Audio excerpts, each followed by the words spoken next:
안녕하세요. LA의 정교수입니다. 구독과 좋아요 알람 설정은 영상 제작에 큰 힘이 됩니다. 자, 오늘 2부 영상 준비해 봤는데요. 다뤄볼 주제들은요. 자, 로보택시 출시 날짜에 대해서 한번 살펴보고요. 자, 그리고 10월 10일까지 주가가 상승한다라는 주제도 한번 다뤄봅니다. 자, 그리고 일본 금리 인하와 엔캐리 자금 영향도 한번 들여다보고요. 자, 그 외 테슬라 소식과 미국의 매크로 상황 두루두루 살펴보시 갖도록 합니다. 자, 우리 먼저요, 이 Fear and Greed Index, 공포와 탐욕 지수 한번 들여다보겠습니다. 자, 먼저 숫자부터 볼게요. 51입니다. 자, 오랜만에 5자가 보였습니다. 자, 옛날에 그리드 욕심 구간에 있을 때, 56, 57, 요런 거 봤는데, 지금 50일 나왔고, 자, 바늘이 놓여져 있는 섹션 보니까 뉴트럴입니다. 중립 구간에 놓여져 있습니다. 자, 여러분, 이 지금 중립 구간이라는 거, 이게 지금 현재 지난번보다 좀 올라온 건 사실이에요. 40대에서 머물러 있던 것이 50일인데, 그러나 우리가 계속해서 잘 알고 있는 것처럼요. 지난 한 달 정도, 이 지금 공포와 탐욕 지수는요. 계속 위에 제가 초록색으로 표시한 부분 있죠? 요 구간에 계속 머물러 있었습니다. Fear 상태로 갔다가 중립 구간에. 그러다가 조금 좋았을 때는 이 그리드 욕심 구간 초입부까지 들어간 거 보게 됐죠. 여러분, 이게 지금 계속해서 이 현재 심리 상태인데, 그나마 지금 숫자가 올라오고 있는 거예요. 그러니까 지금 그리드 상태로 지금 갈까 말까 올라오고 있는 이유는요. 지금 이제 금리 인하가 임박했죠? 금리 인하가 임박했는데 생각보다 지금 경제 위기나 경제 폭망 그리고 리세션 이런 거는 현재 감지가 되지 않는 거예요. 그래서 조금 기대감 가지고 올라오고 있는 중입니다. 자, 그럼에도 불구하고 여전히 불확실성들이 많이 남아 있거든요. 지금 가장 중요한 건 대권이라고 말씀드리고 있습니다. 트럼프가 될 것이냐, 지금 이 해리스가 될 것이냐, 지금 통계적으로 누가 좀 유리하다 이런 것들이 나오고 있긴 하지만요. 이 대선이 아직도 한 2달 남짓 남았기 때문에 언제든지 변수가 터집니다. 여러 변수. 이번에도 또 트럼프 저격 사건 또 나오지 않았습니까? 그러니까 그런 것처럼요. 계속해서 그런 어떤 이 양쪽 사이드에 어떤 우리가 예상치 못한 일들이 항상 있기 때문에 이런 불확실성, 투자들은요. 여기다 베팅을 못 해요. 왜냐면 완전히 반대로 가버리면 돈을 다 잃을 수 있는 거거든요. 이게 그런 데미지를 입는 거 원래 이 헤지 펀드사들이 되게 싫어하지 않습니까? 생각보다 굉장히 소심하게 움직이거든요. 그래서 지금 트럼프하고 이 카멜라 해리스는요 완전 다르잖아요. 특히 이제 트럼프는 지금 선호하는 주식들과 선호하는 앞으로의 산업 방향이 너무나도 크기 때문에 사실 지금 투자들이 이렇게 주저하고 있는 겁니다. 근데 여러분, 오히려 반대로 생각하셔야 돼요. 이렇게 지금 공포 상태나 이 뉴트럴 상태에서 계속 머물러 있을 때 있죠. 이럴 때 떨어질 때마다 막 내려오잖아요. 공포 상태로. 내려오면 주가도 빠지면요. 그때 조금씩 계속 사모으셔야 돼요. 이게 정말 좋은 기회입니다. 금리 내려가죠. 경기 침체 조짐이 안 보이죠. 그러면 어때요? 이게 11월 달쯤이랄지 12월 달쯤인지 언제인지 모르겠지만 10월 말이 될지 모르지만요. 그때부터 주가가 굉장히 상승폭이 나올 수도 있어요. 그러니까 그냥 지금 이 가을 어간에 이 9월 달, 10월 달은요. 어차피 굉장히 빠질 때에 계속 사모아가는 전략이 굉장히 유리합니다. 자, 우리 4대 선물 시장과 오일 가격 10년물 금리도 간단히 한번 체크해 보겠습니다. 자, 지금 선물 시장 보니까요. 전체 이제 붉은빛을 띠고 있는데 마이너스죠. 근데 큰 의미 없는 숫자들입니다. 자, 지금 다우 보세요. 0.07 빠지고 있는데 이건 금세 바뀌죠. 자, 그다음에 이제 S&P가 0.10 이것도 굉장히 미미하고요. 나스닥 같은 경우도 마찬가지입니다. 0.09 거의 제로에 있고 횡보하고 있다고 보시면 됩니다. 자, 여러분 왜 이렇게 움직일까요? 지금 이 최근 흐름들이 다 비슷하죠. 크게 떨어지지도 않고 크게 오르지도 않는 흐름.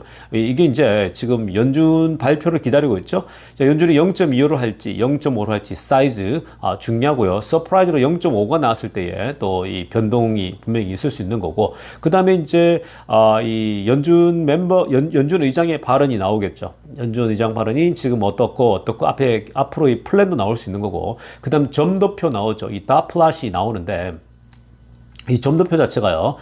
이제 앞으로 올 하반기에 몇 번 정도 금리나 그리고 내년도에도 몇 번의 금리나 그리고 어느 정도까지 내릴 것인가 이런 것들이 나오게 됩니다. 그런 것들이 나오면 대략 계획들이 나오지 않습니까? 자, 그런 것들이 확정되어지면 주가는 조금 더 움직일 확률이 높겠죠. 자, 그리고 오일은 뭐 지금 특별한 이 바닷가에 지금 태풍 이런 것들이 오면서 다시 반등했지만 지금 오일은 계속 하방 압력 받고 있습니다. 자, 10년물 금리 계속 내려오는 분위기예요. 3.623입니다. 이게 이제 3.62 깨지고 3.5를 찍을 확률이 굉장히 높아요. 10년물 금리 결국 계속 내려갈 겁니다. 여러분 뭐 댓글 중에 어떤 분은 뭐 10년물 금리에 대해서 뭐 이렇게 이 내려간다 소리 하냐 이러는데 당연히 내려가는 거죠. 그건 기준금리가 내려가면 당연히 내려가는 거예요. 그건 그냥 상식적인 겁니다. 일시적으로는 뭐 변동이 좀 있을 수 있겠지만요. 근데 그냥 당연히 내려가는 겁니다. 이게 지금 이번에 이제 발표 나고요. 점도표 나오잖아요. 더 떨어질 확률이 굉장히 높아요. 그리고 그게 무너지고 3%대가 무너지면은 정말 테슬라 주식에 좋아요. 그러니까 길게 보세요. 길게 보면요. 지금 그냥 굿뉴스는요. 무조건 이제 이 금리가 내려간다라는 거예요. 그게 가장 희소식입니다. 자, 지금부터는요, 월가의 핵심 뉴스 살펴보면서 전체 매크로 환경 체크해 보겠습니다. 자, 가장 먼저 살펴볼 소식은요, 자, 마이크로소프트 얘기입니다. 마소가, AI 기술을, 즉, 이 생성형 AI 기술 있죠. 자, 이 기술을, 이 인공지능 기술을 본인들의 소프트웨어에다가 더 이제 생산력 있게끔, 뭔가 만들어내는 그런 어떤 그 도구로서 적용을 더 한다라고 하거든요. 당연히 이것은요, works to monetize investment입니다. 지금 인공지능 인프라를 막대한 자금을 들여서 깔고 있고, 자, 이제 중요한 것은요, 포인트는 뭐냐면은 이 AI를 기능을요, 본인들의 그 현재 소프트웨어에 적용을 해서 이것이 정말 이 기존에 있는 것을 돕는, 그리고 실제로 많은 사람들이 이것을 선호해서, 여기에 얼마나 가입하고, 그게 가장 중요한 겁니다. 그러니까 여기서 중요한 포인트는 이 지금 마이크로소프트가 AI로 가동되어지는 코파일럿이라는 이 기술 있죠. 이거를 현재 자신들의 그 소프트웨어 있죠. 마이크로소프트 365일. 자, 거기다가 이제 넣죠. 그리고 여기에는 뭐가 들어갑니까? 엑셀이나 파워포인트나 이런 거 아웃룩 있죠. 이런 쪽에 들어가는 거거든요. 여기다가 이제 적용을 했는데 사람들이 이걸 좋아해야겠죠. 근데 아직까지 뭐 지금 뚜렷한 뭐 데이터가 나오는 것도 없고 사람들이 이걸 좋아한다 이런 게 없는데, 자, 지금 여기서 중요한 포인트가 뭐냐면, 자, 지금까지 AI를 이끌어 왔던 거는 소위 이 AI를 가동시키는 반도체 칩 회사였죠.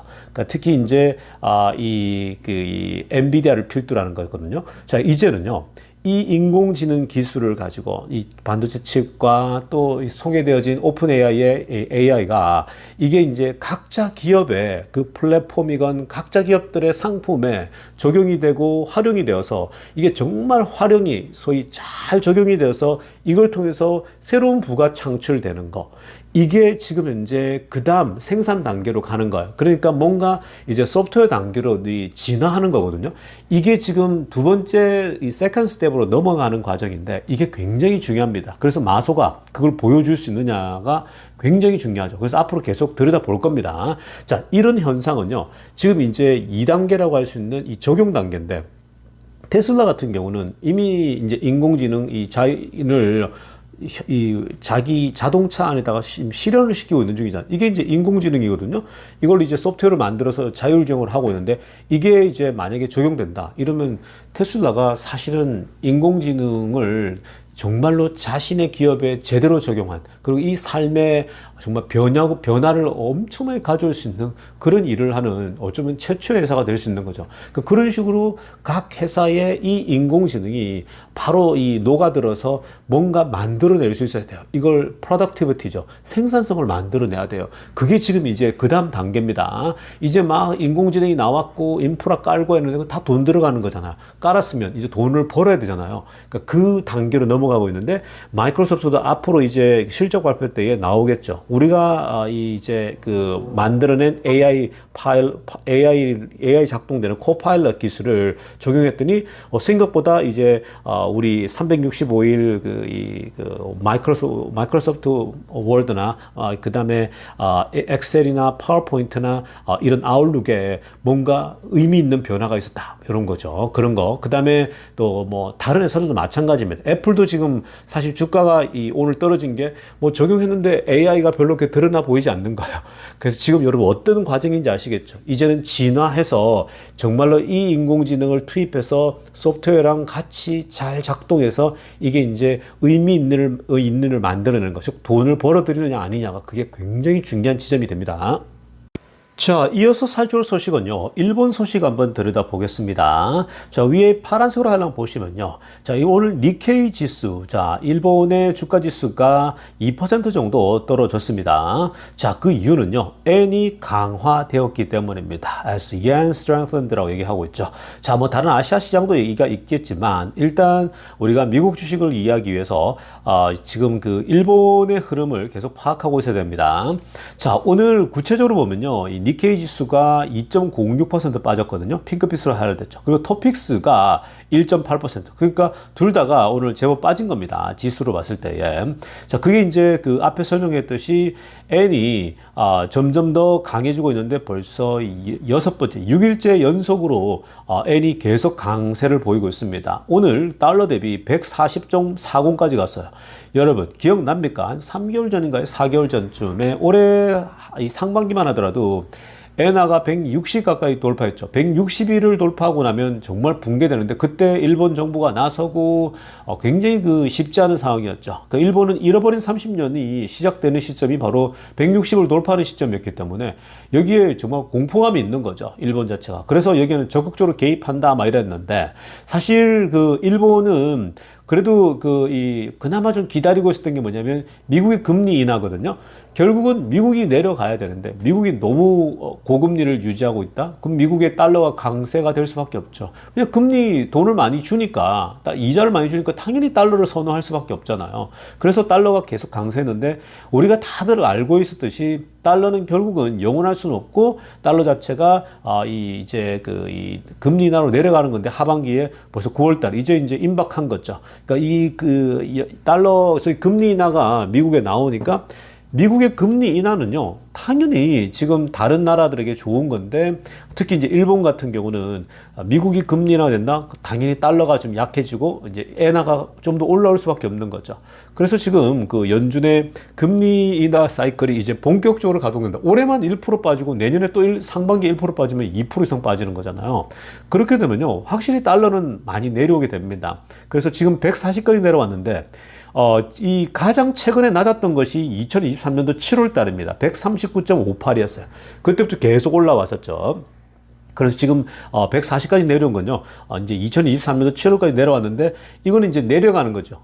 다운 트렌드니까. 자, 이게 이제 뭐 한 130까지 내려갈지 이 막 무한대로 내려갈 수는 없습니다. 왜냐면요, 일본이 그렇게 지금 엔화가 강해지니까, 그리고 왜 지금 엔 주가가 떨어지겠습니까? 일본이 주가가 떨어진 이유가요, 일본 기업들의 경쟁력이 떨어지는 거예요. 여러분 제가 이거 계속 말씀드렸죠. 일본 기업들이 굉장히 약해졌잖아요. 그러니까 사실 펀더멘털이 너무 약해졌어요. 옛날에 일본이 아니에요. 뭐 파나소닉이랄지 뭐 소니랄지 이런 기업들이 옛날 같지가 않거든요. 그러니까 이제 그런 그 펀더멘털이 약한 기업들이 그동안 전 세계에서 돈을 벌어들일 때에 가격 경쟁력으로 돈을 벌어들였거든요. 그 가격 경쟁력이라고 하는 건요, 이 기업의 펀더멘털 때문이 아니라 환율 때문에 완전 저렴하게 공급할 수가 있는 거잖아요. 그래서 사실은 좀 유지가 됐던 건데, 자, 이제 환율이 내려옵니다. 자, 환율이 이제 엔화가 좋아지고 있어요. 그렇게 되면 어떻게 됩니까? 가격을 낮출 수가 없잖아요. 가격은 올라가야 되거든요. 일본 이 물품들이요, 세계에서. 그러니까 당연히 기업들의 실적이 나빠질 거라 예상하니까 이렇게 지금 일본의 주가가 떨어지고 있는 거죠. 그러니까 이게 참 재밌는 거예요. 다 좋아지면 좋겠지만 이게 좋아지면 저게 떨어지는 거야. 그래서 주가는 이제 흔들리는 거고, 그리고 일본이 이거를 용납할 수가 없죠. 사실 결국은 일본 엔화가 계속 내려간다는 건요, 일본 기업들이 안 좋기 때문에 무한정 이렇게 할 수가 없는 거예요. 그래서 일본도 결국은 지금 현재 이 어려운 굉장히 딜레마 있는데 어디까지 용인할 것인가. 근데 막 우리가 생각하는 것처럼 옛날처럼 밑바닥으로 떨어져 이럴 수가 없어요. 달러가 내려가니까 자연스럽게 그 상응해서 내려간다. 이렇게 계산하시면 되겠습니다. 자, 지금부터는요, 테슬라 소식 집중적으로 들여다보겠습니다. 자, 가장 먼저 살펴볼 소식은요, 오늘 게리 블랙이 굉장히 재미난 질문 두 가지를 던져서 설문조사를 직접 했더라고요. 자, 그 설문조사 내용들을 보면 우리가 좀 이렇게 궁금했던 내용들이 같이 나오고 있거든요. 자, 첫째는 뭐냐면요, 위에 빨간색으로 제가 체크한 부분 보시기 바랍니다. 자, What happens to Tesla stock post day 10/10입니다. 자, 그러니까 October 10th, 즉 10월 10일 날, 이 주가가 어떻게 될 것 같으냐. 그러니까 그 다음 날이죠. 10월 11일 날, 그 행사 이후에 주가는 어떻게 움직일 것이냐. 이렇게 이제, 물어본 겁니다. 자, 지금요, 이게 이제 주가가 보시는 것처럼 up more than 5%, 5% 이상 상승할 것이다에 현재 41%가 몰렸습니다. 그러니까 이 굉장히 그 많은 숫자, 거의 절반이죠. 10명 중에 4명 정도는 5% 이상 상승할 것이다라고 예상을 했습니다. 뭐 이 정도면 정말 괜찮죠. 그러니까 기대감들이 있는 거죠. 자, 그리고 두 번째가 뭐냐면 down more than 5%라고 나와 있습니다. 그러니까 27.7%가 5% 이상 떨어질 것으로 본다라고 보고 있는 거죠. 자, 이거는 마치 이제 이런 거죠. 소문에 팔아라는 거죠. 그런 거고. 그 다음에 이제 세 번째가 20.7%가 0%에서 5% 내외로 떨어질 것 같다라는 거고. 그리고 그 거꾸로 5% 내외로 상승할 것 같다라는 게 10% 정도가 됩니다. 뭐 굉장히 믹스드. 그러니까 이렇게 뭐 뚜렷하게 뭐 이거다 저거다 하고 하는 그런 데이터는 아니지만 적어도 또 상승한다의 베팅이 훨씬 더 많은 게 사실입니다. 굉장히 기대감이 많이 이제 깔려 있죠. 실제 지금요, 지금 이 흐름세를 봤을 때는 10월 10일까지 쭉 우리가 길게 본다면요, 대략적으로 지금 이제 한 20일 남은 거거든요. 그때까지 꾸준한 상승이 나올 확률이 높아요. 또 기대감들이나 또 단타를 치려는 사람도 들어오는 거거든요. 그래서 쭉 올라갔다가 결국 그날 소문에 팔아라 그래서 보통 이제 뉴스가 나오면은 이제 팔지 않습니까? 소문에 팔고, 그런 격언이 있듯이 보통 테슬라가 또 그런 패턴을 많이 띄었거든요.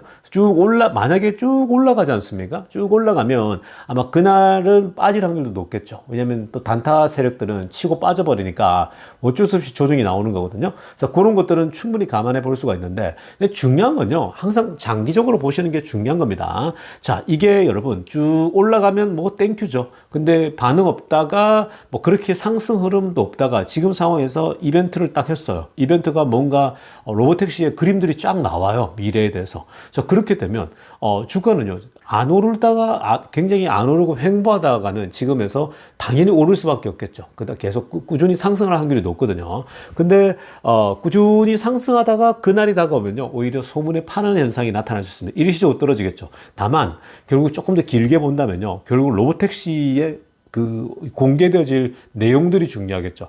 그 내용들이 구체적이고 어떤 정말 이 사람들을 서프라이즈 할 만한 것들이 나오게 되면요, 결국 좋은 흐름이 나올 수밖에 없을 겁니다. 특히나 이 자율주행 테스트가 딱 나오거든요. 로보택시로 활용되어지는 거, 그게 막 전체 이 영상을 차지하게 되고 실제로 그게 나오게 되면요, 굉장히 흥분할 겁니다. 이 기자들도 그렇고 그동안 몰랐던 사람들도 저절로 알게 되겠죠. 언론들도 막 보도하는 거거든요. 테슬라 로보택시가 이런 거다, 이런 것들 실제로 주행하는 것들이 나오게 되면요, 깜짝 놀라겠죠. 그런 것들은 영향을 주게 되어져 있습니다. 많은 사람들이 기대를 가지고 때가 되면 되겠구나 라는 생각에 자금들이 들어올 수가 있는 겁니다.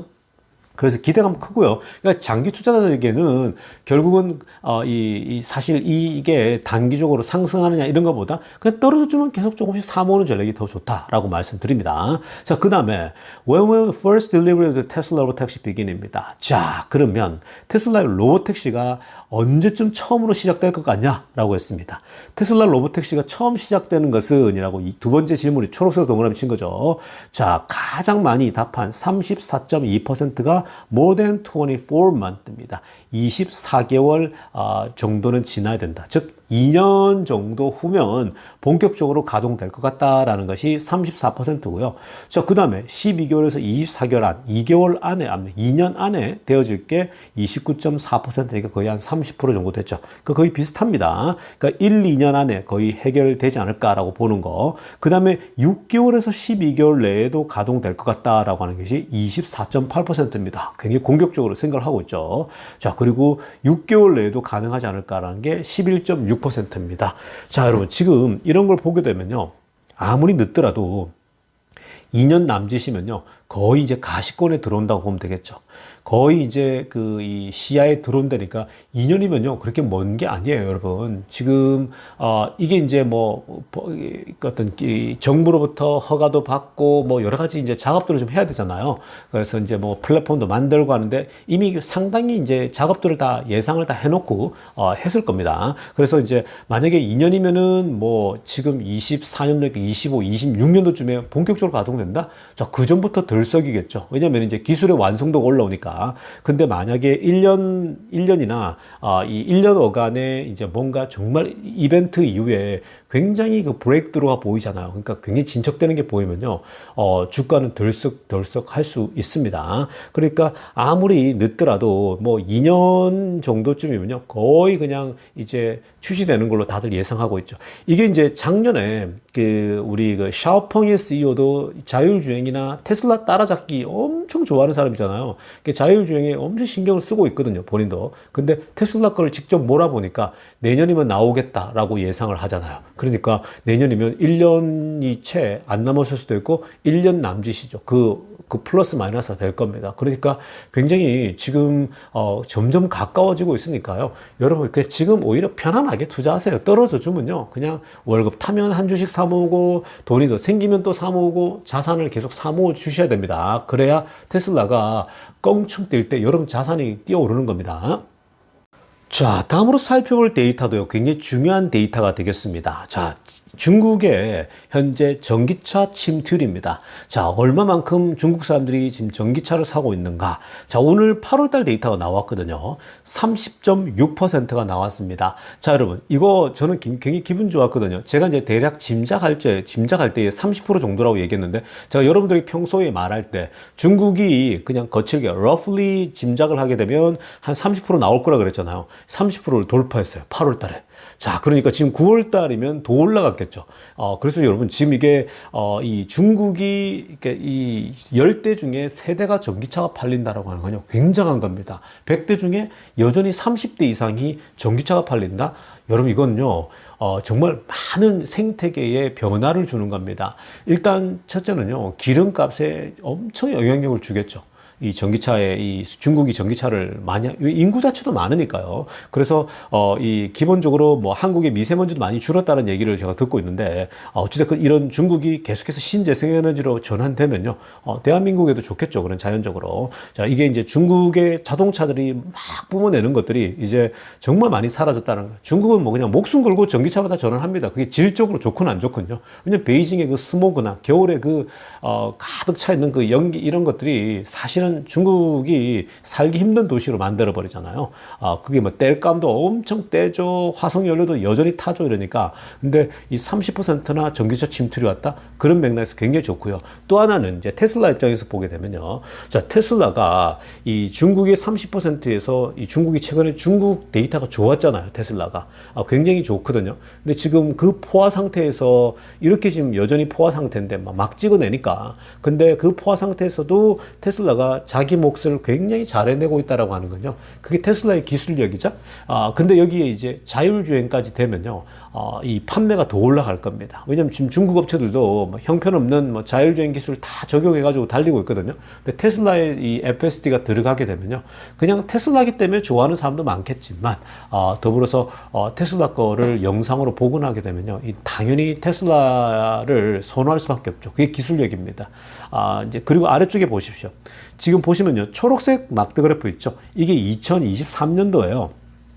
그런데 노란색 선이 이게 24년도거든요. 이게 쭉 올라오다가요. 올해 1월부터 계속 상승하고 있죠. 쭉 상승하다가 6월달, 7월달에 주춤했어요. 거꾸로 내려왔죠. 그러다가 다시 8월 달에 올라오고 있습니다. 그러니까 지금 중국도 보시는 것처럼 수요가요 막 미친 듯이 막 오르고 이런 게 아니에요. 오르락 내리락 계속 하고 있는 거죠. 5월 달에도 거의 28% 갔다가 또 6월 달에는 뭐 20도 6%, 27% 이렇게 내려왔거든요. 그러다가 이번에 30%를 돌파한 겁니다. 처음으로 30%를 돌파한 거예요. 굉장히 유의미하고 유럽이 20%대, 그리고 미국이 10%, 뭐 거칠게 표현해서 그런 겁니다. 근데 지금 그 미국이 제일 처지는데 이게 이제 여러분 전 세계가 이렇게 빠르게 전기차로 계속 가고 있어요. 느린 것 같거든. 느려진 거 사실이에요. 많이 느려졌는데 이제 금리 내려가요. 다 내려가게 되면요. 결국은 전기차 침투율이 빨리 더 빨라질 겁니다. 이렇게 전기차로 전환되고 있는데 계속 화석연료 쪽 사람들은요, 계속 그걸 이제 감을 못 잡는 거죠. 그러나 세상은 계속 바뀌어가고 있고요. 기름값은 계속 영향을 받게 될 겁니다. 그렇게 되면 인플레이션이 많이 떨어질 거예요, 여러분. 그리고 오히려 기름이 결국은 계속 영향을 많이 주거든요. 변동성이 심해가지고. 근데 기름은 이제 약해질 수밖에 없는 그런 국면으로 계속 가고 있다는 것이 전 세계 경제에는 굉장히 도움이 된다라고 말씀드리겠습니다. 자, 다음으로 살펴볼 소식은요, 사이버 트럭 소식입니다. 자, 요즘 사이버 트럭 소식 굉장히 많이 나오죠. 오늘 1부 때도 또 다뤄드렸었는데요. 여러분, 이 사이버 트럭이 올해 말이 되면 그 미국의 우리가 이제 이 전체적으로 한 12만 대급 된다고 말씀드렸죠. 올해 말이 되면 주당으로 따졌을 때 2,500대라고 오늘 1부 때 제가 그 숫자를 한번 분석해 드렸습니다. 지금 원래 테슬라 측에서 목표를 한 게요, 올해 그 말이 딱 되면은 말쯤 됐을 때에 weekly basis로 봤을 때 매주 한 2,500대니까 한 달이면 만 대가 되잖아요. 그러면 연간 12만 대급이 되는 거거든요. 자, 그런데 지금 오늘 또 다른 소식이 날라들었습니다. 좋은 소식인데요. 사이버 트럭 딜리버리가 캐나다에도 이제 조만간 시작된다라고 합니다. 그 날짜가 likely start in late October입니다. 10월 하반기, 즉 10월 후반부에 진행된다는 거거든요. 그러니까 10월 아마 20일경 그래서 20일에서 20일, 22, 23, 24, 25 이런 한 마지막 10월 30일 정도 후반부에 있죠. 그간에 이제 딜리버리가 처음 시작된다고 합니다. 자, 여러분, 이게 지금요 10월 말부터 이제 캐나다에도 사이버 트럭이 들어간다. 그러니까 이 캐나다와 미국까지 통틀어서 이제 사이버 트럭이 들어간다라고 하는 건요.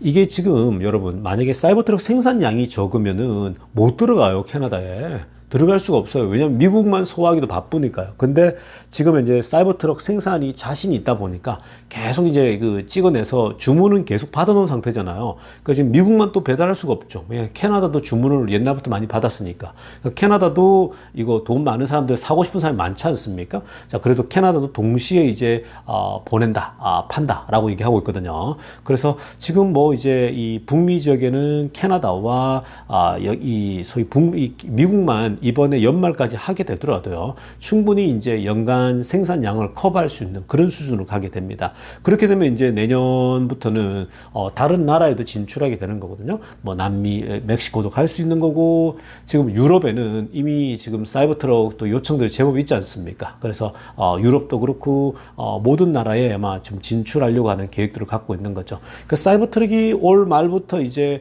지나고 나면 내년부터는 10만 대, 12만 대 이상, 20만 대급으로 가면요, 이거는 지금 다른 회사들을 다 따라잡을 수 있는 그런 수준으로 가고 있는 겁니다.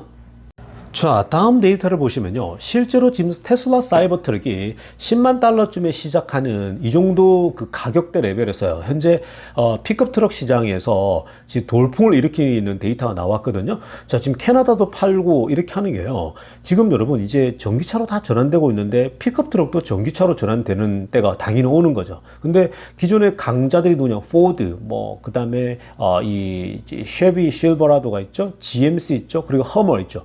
이런 다 전기차 픽업 트럭이거든요. 원래부터 포드의 F150 이 내연차는요, 내연 픽업 트럭은 뭐 최강자죠. 항상 그리고 GM 것도 마찬가지고요. 근데 이들도 이제 전기 픽업 트럭으로 바뀌고 있는데, 지금 여러분 이번에 나온 데이터를 보니까요, 테슬라 사이버 트럭이 지금 아래쪽에 제가 초록색으로 동그라미 친 거 있죠. 이 포드의 F-150 라이트닝 전기 트럭입니다. 리비안 R1T 가끔씩 봐요. 이것도 전기 픽업 트럭이고 먼저 나왔죠. 그 다음에 쉐비 실버라도도 EV 전기차 내놨고 GMC 시에라 EV도 나왔고 허머 EV도 나왔죠. 옛날에 그 바이든이 그때 3년 전인가요? 부임할 때 그때 막 운전했던 올라타가지고 그 이 GM 초대받아가지고 이제 막 그러지 그때 막 멋있다고 전기차가 오 대단한데 이렇게 하지 않았습니까? 자 그건데 정말 이 현실은 뭐냐면요. 지금 사이버 트럭 매출이 판매가 이 지금 5개의 전기 픽업 트럭 미국에서 절대 강자였던 이 픽업 트럭 이 사람들의 이 회사들의 픽업 트럭 전체 팔린 것보다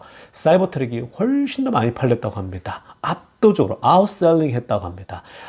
outselling the combined sales of all these EV 픽업 트럭이죠.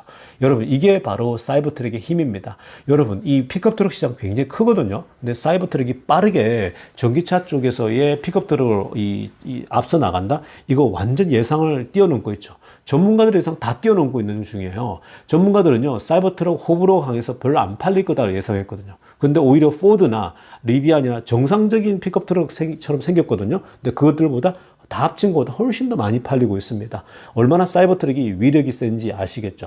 지금 여러분 이 사이버 트럭이 돌풍이 오고 있는데 이 픽업 트럭 시장만 잘 잡아주면요 전기 쪽에서 이 테슬라가 견고해지죠. 세단 쪽에 모델 Y, 모델 3 그리고 픽업 트럭 시장에 사이버 트럭 그리고 럭셔리 쪽도 있죠. 그 모델 S나 그 다음에 이제 세미 트럭 나오면요 테슬라가 굉장히 탄탄한 이제 이 판매 구조를 딱 가지게 될 겁니다. 거기다가 이제 모델 2와 좀 저렴한 차가 대중적인 차를 쫙쫙 뽑아내면요. 테슬라가 이제 명실공히 뭐 지금의 도요타나 폭스바겐처럼 굉장히 많은 그 전체를 지배할 수 있는 그런 구조를 띠게 될 겁니다. 자, 여러분 오늘 2부 영상 이쯤 하고요. 아직 우리 대한민국은 이 추석 연휴 계속되고 있죠. 즐거운 한가위 되시고요. 우리 여기 미국의 우리 동포들은요. 뭐 추석 같은 거 없습니다. 열심히 운동하시고요. 열심히 돈 버시고 또 미국의 아름다운 이 자연을 잘 즐길 수 있기를 바랍니다. 자, 오늘 영상 여기까지 하겠습니다. 레이저교스TV였습니다.